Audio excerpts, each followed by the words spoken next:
Hey viewers, welcome to this video on Git and GitHub, where we are learning version control.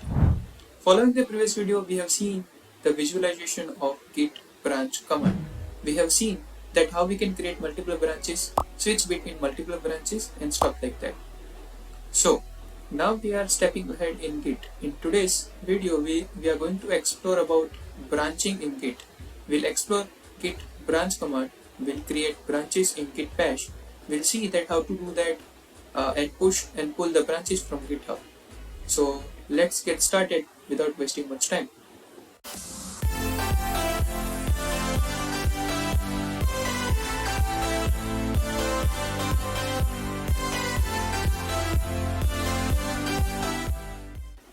So first thing to do is that to verify that on which branch our head pointer is currently on. And now you must be aware about the head pointer. In Git bash, it is very simple to verify this. We can do this by observing the branch name in rounded brackets besides the terminal prompt. Also, note that if you wish to verify that using command, then you can enter git branch -a and that command, and when you do that, you will see the list of all the local and remote branches.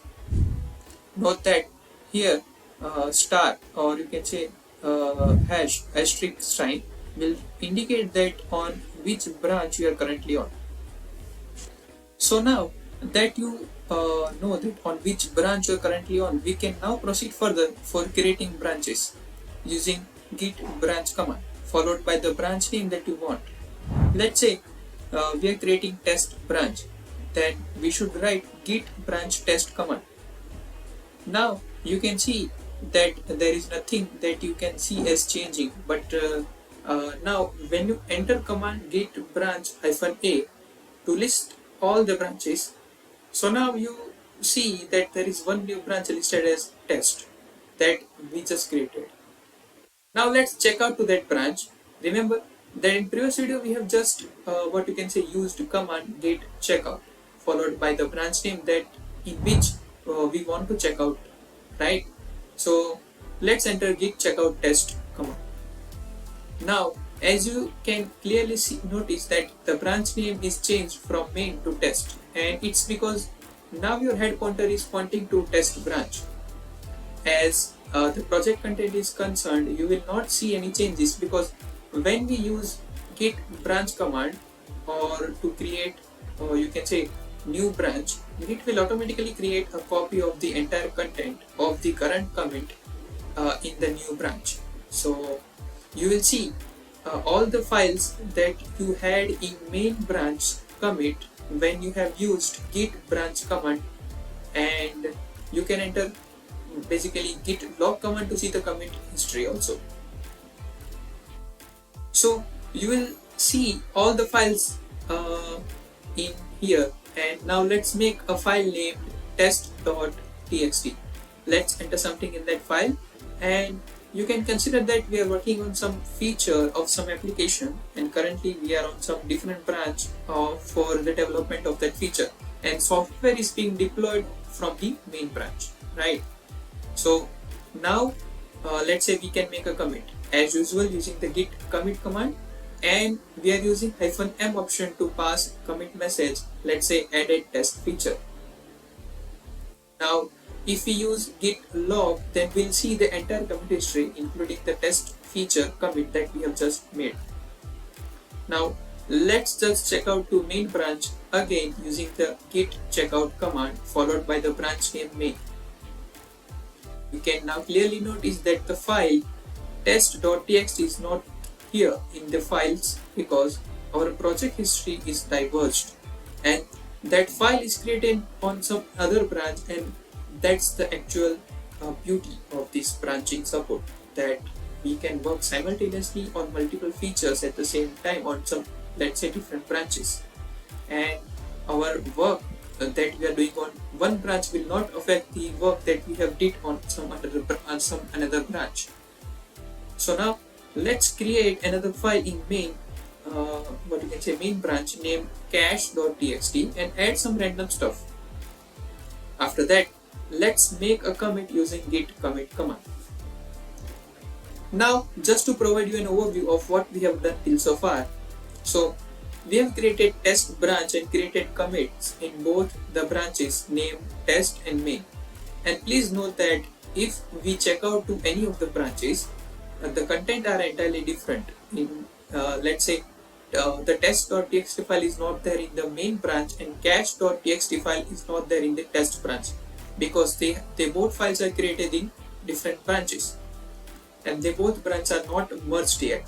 We'll see Git what we can say merging branches in some other video, but that's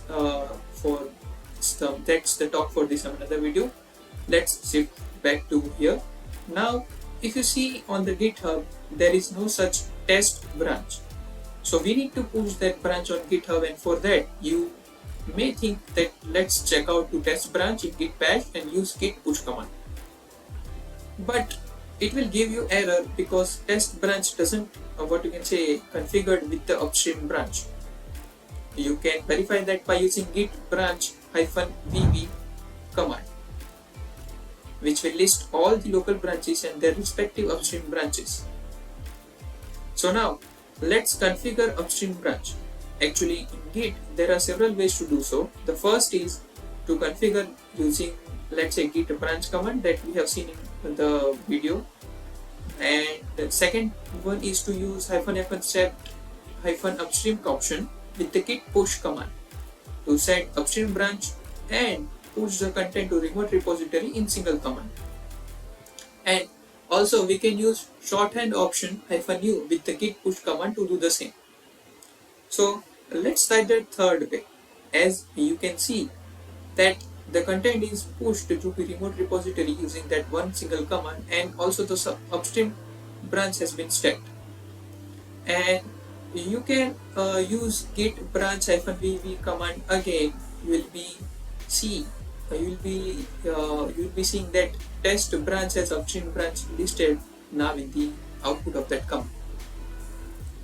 Also, note that from now onwards you can just use shorthands git push and git pull for pushing and pulling from the test branch.